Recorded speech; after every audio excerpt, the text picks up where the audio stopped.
भिडिअखौ जागायनायनि सिगां नोंथांमोननि सेरावहाय मोनसे कुइसन लाबोदों आङो जाय एमसिएलए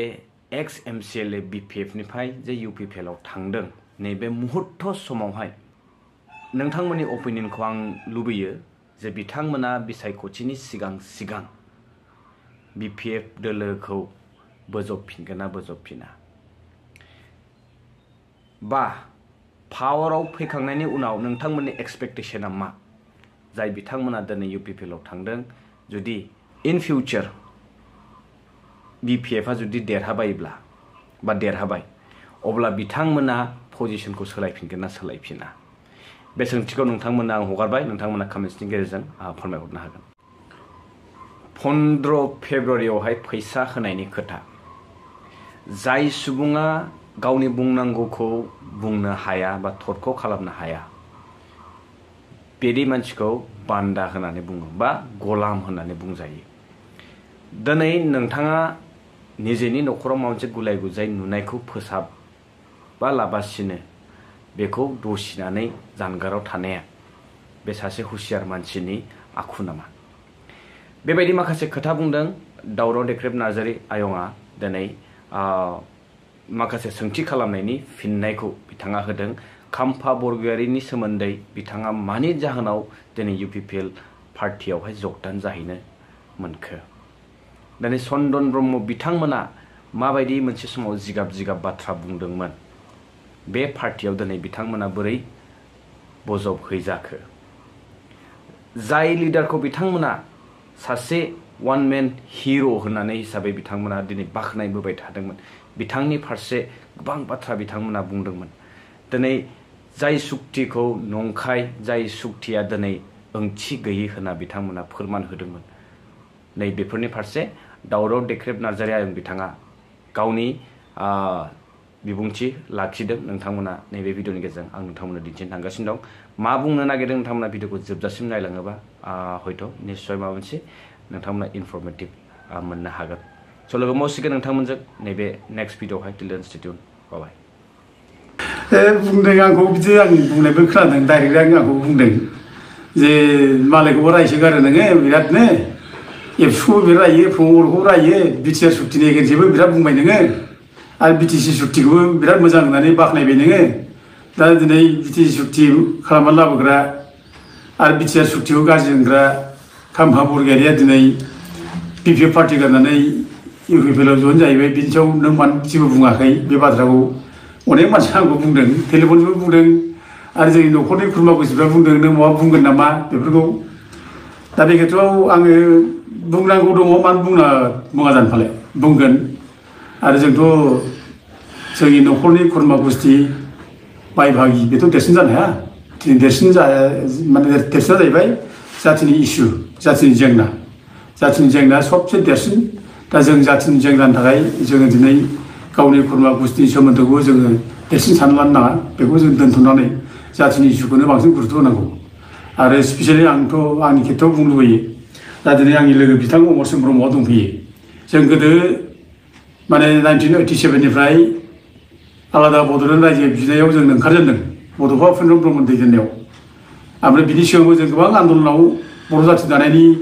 जाय हाबाफारि दंमोन आन्दलनफोर बेफोराव जों बाहागो लाबोदों दा ओंखायनो जाथिनि सेन्टिमेन्टखौ लानानै जोङो अरायबो थानो लुबैयो जाथिनि सेन्टिमेन्टखौ लानानै जों अरायबो गाबथानो लुबैयो जाथिनि बाथ्राखौ जों बुंनो लुबैयो आरो आंनि खेथ्रआव आं एसे बुंनो लुबैबावो बेखौ जे बड'फा उपेन्द्र ब्रह्मआ जिथु आन्दलन खालामजेनब्ला माने आंजों लोगो लानानै जोंनावनो थाफैजेनदों जोंनिफ्रायनो आन्दलनखौ स्टार्ट खालामजेनदों जेब्ला दा दायथ'आ जोंहा दङ बांसिन दङ आं गावखौनो गाव बिराद दायथ' दं होननानै सानना लायो दा दिनै बड'फा गैयाब्लाबो बिनि आदर्श बिनि निथि जाहाथे बेखौ जों जाहाथे लानानै सोलिनो हायो दा बिनि निथि आदर्शखौ लानानै जाहाथे बुंनो हायो जाहाथे बिनि मान सन्मानखौ जाहाथे खुनु जों मोस्टार जों जाहाथे खालामा बिनि मान सन्मानखौ जों गोजों जाहाथे लाखिनो हायो बिनि आखरे जोंनि माने माबाफ्रा जोंनि जाहाथे थैयाव बिखा बिगुर हाबनानै थायो आं बेनि थाखायनो सैथो बाथ्राखौ बुंलांगोन सैथो खामानि मावलांगोन बे मोनसे साननायजों बे रोखोम गोसोजों बोलोजों जों दा खामानि मावबाय थायो दा ओंखायनो नैबे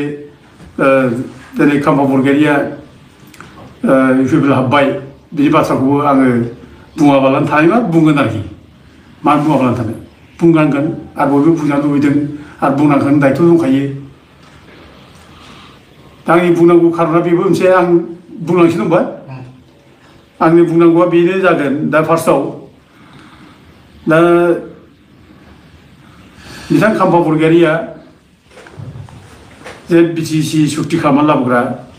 2003 आव बिसोरो बिटिसि सुक्ति खालामना लाबोदों आरो बिसोर बिटिसि सुक्ति खालामनानै बिपिएफ पार्टि दादों आरो बे बिपिएफ पार्टिनिफ्रायनो बिटिसिनि गोहोआवसो फैदों आरो बिटिसिआव बियो बिपिएफ पार्टिनि बे माने सायख'नायाव डेपुटि चिफ जादों 17 बोसोर डेपुटि चिफ जादों ओमफ्राय लोगोसे हाग्रामा महिलारिया चिफ जादों दा बे खेत्रआव चिफ डेपुटि चिफ बिसोर माने 17 बोसोर जाबाय जेब्ला खुंबाय जेब्ला बे समावथ' बिसोर खुनु फारागानो गैयामोन जेबो डिफारेन्स गैयामोन बिसोरो ज' मावलायदों ज' थालायदों आरो खामानिखौ मावाखै नङा मावदों रायजो राजाफ्राबो नुदों दिनै बिसोरो बिटिसिआव फैजेननाय लोगो लोगोनो एकर्ड जानायनि उनाव बिसोरो माने बिटिसिनि मोनब्रै डिस्ट्रिक्ट बिसोरो खालामजेनदों डिसि अफिस लाबोदों बिटिसिआव कर्ट कासारि फोजोबदों गासिबो बिटिसिआ गोम सालायदों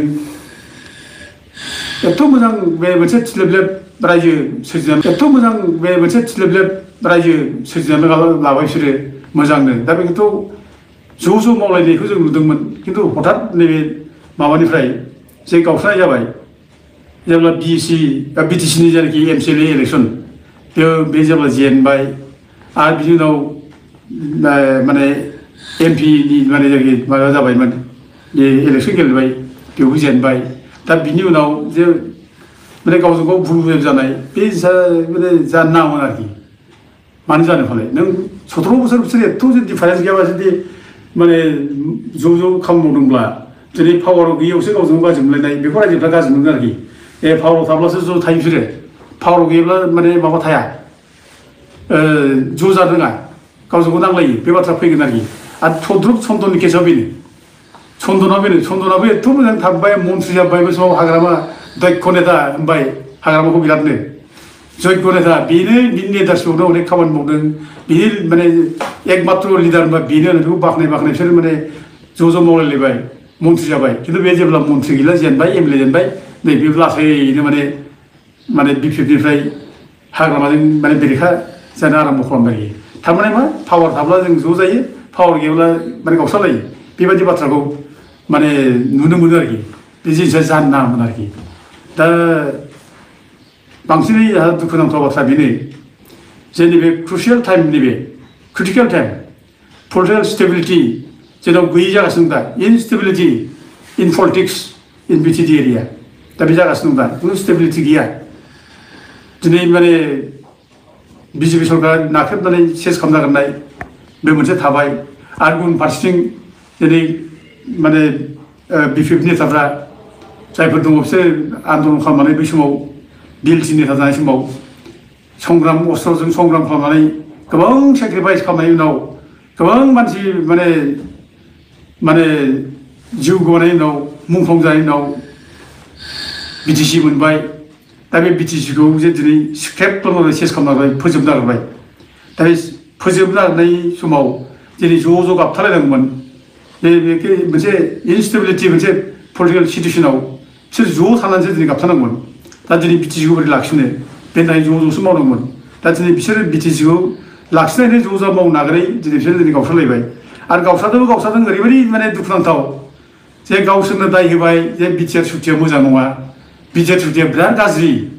बे बिटिआर सुक्तिनि गेजेरजों बिटिसि सुक्तिखौ सेस खालामसै बे बाथ्राखौ गावसोर बुंदों जोंबो बुंदों न' दाउट जोंबो नंगौ खोथाखौ बुंदों आरो बिसोर नंगौ खोथा बुंदों आरो जों नंगौ खोथाखौ जोंबो माने एकमत जायो दा गावसोरनो बुंदों बिटिआर सुक्तिया मोजां नङा बिटिआर सुक्तिनि गेजेरजों बिटिसिखौ सेस खालामसै बे बाथ्राखौ बुंदों आरो लोगोसे प्रमद बर'आ जेबो मावनो हायाखिसै बे 5 बोसोराव बे बाथ्राखौ बुंदों आरो गुबुन फारसेथिं प्रमद बर'आ बिराद रायदों मानगोनां खाम्फा बरगयारि बिथांमोनखौ रायदों हाग्रामा महिलारि चन्द्र ब्रह्मखौ रायदों जे 17 बोसोर माने हाग्रामा महिलारि मोना जेबो मावाखै खाम्फा बरगयारि मोना जेबो मावाखै जौ जुवा जों दिन थांदों लोंला जाला दिन थांदों बिदि अनेक रायदों बिसोरखौ गाज्रि खोथा बुंदों दा दिनै बाथ्रा जाहैबाय प्रश्न बेनो जाबाय दिनै बे प्रमद बर'आ बोरैहाय मोजां जाखो बाथ्रा बे आरोखि प्रमद बर'आ बोरै मोजां जाखो एथ' रायबाय प्रमद बर'आ नोंसोरखौ प्रमद बर'आ गाज्रि खोथा बुंबाय बिरादनो दिनै बे प्रमद बर'आ बोरै मोजां जाखो आरो नोंसोरनो बिटिसि सुक्तिया बिराद मोजां बिटिआर सुक्तिया बिराद गाज्रि होनना बुंबाय दा बे बिटिआर सुक्ति गाज्रि होनना बुंनाय मानसिया बिटिआर सुक्ति इमप्लिमेन्ट खालामग्रा मानसिजों बोरै लोगो जाहैखो बाथ्रा बे दिनै खोब साननो गोनां बाथ्रा जाबाय आरो दिनै बेल' नङा माने मोननैसो उदाहरन बे बिटिआर सुक्तिनि माखासे क्लजखौ माने खोब डेट्रिमेन्टेल होननानै हाइकर्टआवबो चेलेन्ज खालामनाय जादों पिएल केस जादों दा बे केस होनायाव चन्दन ब्रह्म दङ खाम्फा बरगयारि दङ जोंबो होदों दा बे केस होनायनि जोंखौ एबसुआ बिराद फुस्ला सावबाय एखेबारे जुफ्ले खालामबाय जोंनि मुर्ति बानायनानै दा मानगोनां खाम्फा बरगयारि बिथांखौ सावदों जुफ्ले खालामदों दा दिनै एथ' खालामजानायनि उनावबो दिनै माबोरै बे माने गंग्लायहैनो हायो बदाउन जानो हायो बेसो दुखुनांथाव बाथ्रा आरो दिनै जोंखौबो एटलिस्ट जोंखौबो साननांगौमोन दिनै दहाय आंखौ प्रश्न खालामदों न'खरनिखाय बिगुमै होननायखाय जेबो बुंला नामा बाथ्रा होनना बुंदों दा आङो दिनै बे सोमोन्दोखौ लानानै बुंनो लुबैयो आरोखि दा दिनै आंथ' एखेबारे बिटिसि सुक्तिखौ मोजां होननानै बिटिआर सुक्तिया गाज्रिथार होननानै आंबो अनेकबार स्टेटमेन्ट होबाय थादों जों बुंबाय थादों दा बिसोरनि बेरेखा बुंनाय लोगो लोगोनो आंखौबो 91 दिन जेलाव जोबना दोनदों आरोखि 91 दिन जेलाव जोबना दोनदों दा बिदिब्ला आंनि बे सोमोन्दो गोनां मानसिया आंखौ जुदि सोमोन्दोआव मोजां सानदोंब्ला आंखौ जुदि मोजां माने मोननाय भाब जुदि दंब्ला सोमोन्दोआव जों जेल जानायखौ थारमाने जेबो गुरुथ' होआखिसै थारमाने बे गावनि देवसि जेल जादों नै जानोसै दा बेखौ आं दा बुंसै आरोखि ओमफ्राय दा माने जोंहा खुनु दाम गैला खुनु जोंनि माने जों माने माबा जादोंब्ला दायआ गावनिखा बे दाय मावनायखौनो बे जेल जादों होनजानाय जाबाय बे आरोखि ओमफ्राय आं बेखौनो बुंनो लुबैदों आरोखि जे दिनै बे जे इउपिपिएलाव थांदों इउपिपिएलाव जे जइन जाहैबाय बिनि खारनखौ आरोखि मानो थांखो बिनि खारनखौ फार्स्टआव आं बेखौ बुंगोन गावनि बिदा फंबाय बाय बाहागि खुरमा गुस्थिखौ दुखु दाहायाव दोननानै मेगनाव मोदै सौनानै माने जाथियाव माने बुथारलायनाय लाबोनानै रायजो सासन खालामना दोनबा बे रायजोआव खुनु सुख जाया नोंबो सुख मोननाय नङा आरोखि आं दिनै बे मानगोनां खाम्फा बरगयारि ओमफ्राय चन्दन ब्रह्मखौ बुंलु आरोखि बेखौनो भगवत गीतायाव बुंदों आरोखि न सश्रेय अनुपच्छामि हत्या सजल भाबि न खांखे विजयन कृष्ण न स रायजो सुखानिस नों खुनुदिन सुख जाया आरो बे रायजोआव खुनुदिन सुख जाया नों गावनि बिदा फंबाय बाय बाहागियाव बिदि दुखुआव दोननानै बिदा फंबाय बाय बाहागि न'खरनि खुरमा गुस्थिनि जाथिनि साननायनि बेरेखा खालामोब्ला खुनुदिन सुख जाया बे नों जेराव एखेबारे बिटिआर सुक्तिया मोजां मोनथारा मिथिखाबाय प्रमद बर'आ मोजां मानसि नङा बिसोरो थगायगासिनो सानफ्रामबो बेखौ जेराव मिथिगासिनो दं बोरै थांखो बिसोरलाय दिनै एबसुनि नेता दिफेन बर'मोन बादि मानसि थगायसुला एखेबारे बिसोर थगायसुलासो रावबो गैया बर' जाथियाव दा दिनै बिसोरो बोरै माने बेयाव हान्थु बोरै फरायहैखो बोरै थांखो मानो थांखो दा बे थांनाय खारना बेनो जे आङो जा मिथिदों बेखौ मिथिनायाव जे जेब्ला एमपि इलेक्सन जेननायनि उनाव बेहा गोबां रिन जादोंमोन होननानै आं बेखौ खोनादों आरोखि आं मिथिगौ आरोखि रिन जादों बेहा थाखा फैसा गैला थाखा फैसा रिन जालांबाय दा बे जेब्लानाखि बिदि जालायनानै बोराबनानै थालायलाय जायो बे बोराबनायाव हयथ' हाग्रामाया माबा मोनसे खोथा बुंदोंमोन बेखौ दा बिनि सायाव बे बोराबनानै थादों दा थेवबो ज' जाफिनलायबायमोन बिसोरो ज' जाफिनलायबायमोन मिलायफिननायखौ ज' जानांगौ होननानै ज' जाफिनलायबाय ओमफ्राय बिनि जायनाखि माबा फैसा खरस जानाय रिन जानाय एमपि इलेक्सनाव बेखौ हरफिनसै होननानै हाग्रामाबो बेखौ रेडि जाबायमोन आरो गावबो बेखौनो आसा खालामनानै दंमोन जोंना बिथां खाम्फा बरगयारिबो आसा खालामबायमोन जे फैसाखौ हरफिनथोंसै बिदि मोनसे रिन सुख'बानो जासै बेबायदि मोनसे दंसैमोन आरोखि आरो बे बाथ्राया आंनि बाथ्रा नङा ब्लकनि मानसिफ्रा गासैबो मिथिगौ गावनि माने चिरां दुवार्सनि ब्लकनि मानसिफोर गासैबो मिथिगौ फिन सिगाङावबो रायलायदों बिसोरजोंबो रायलायदों जे माने फैसा हरनो होननाय हराखिसै दाबो रिन सुख'नाय बाथ्रा दा दिनै बाथ्रा बेमोन आरोखि दा दिनै रिन सुख'नाय बाथ्राखौ जुदि माने हाग्रामा महिलाया बुंदोंमोनब्ला आरो नेयोमोन ना एसे टाइम दंमोन ना नेयोमोन ना बेनो जुदि गिदिर बाथ्रा मोनब्ला आरो रायलायनायनि गेजेराव थि खालामनानै लामोन बेखौ खालामाखिसै नैबे 15 तारिख फेब्रुवारियाव होनाय खोथामोन आं खोनानायाव आरोखि 15 तारिख फेब्रुवारियाव माने